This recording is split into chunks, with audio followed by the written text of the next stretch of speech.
This Yale study was in the New York Post today, and when you find out what the secret is that they're talking about, you might owe your crunchy friends an apology. Yale University followed participants over 65 years old for 12 years, measuring their physical health through walking speed and their brain health through a cognitive assessment. 12 years! And in the end, they found that 40% of participants showed improvement in cognition, walking speed, or both. And who were more likely to succeed in this study? Drum roll, please. Those who felt more comfortable with aging.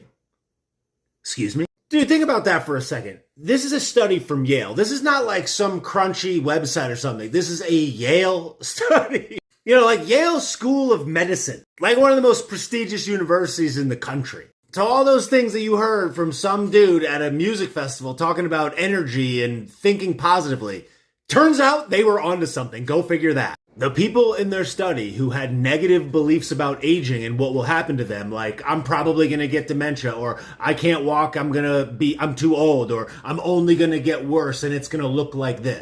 Increased cognitive complaints, impaired performance on cognitive exams, and affected their physical performance, motor learning, and driving performance.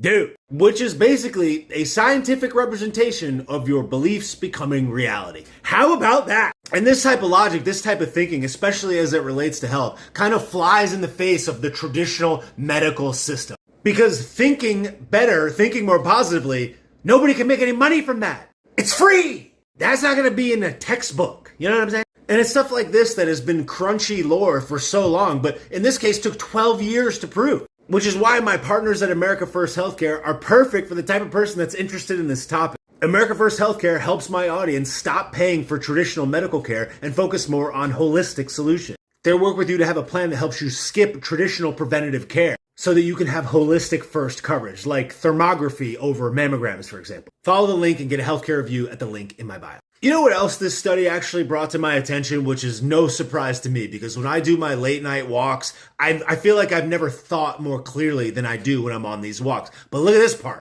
When studying these older people, it just says walk. Walk at any pace. Look at this. People who walked the fastest were 43% less likely to die of any cause. Moderate physical activity increased brain glucose metabolism, or how efficiently the brain uses energy. Exercise increases the size of the brain structure, memory, and learning. Like, could you imagine going to a traditional doctor and the doctor being like, stop having a bad attitude about aging? Nope, they're like, pill. You need these pills? I don't know, man, this type of stuff is mind-boggling to me, but your crunchy friend at the music festival that said it's all energy, man, was actually right. Go figure that.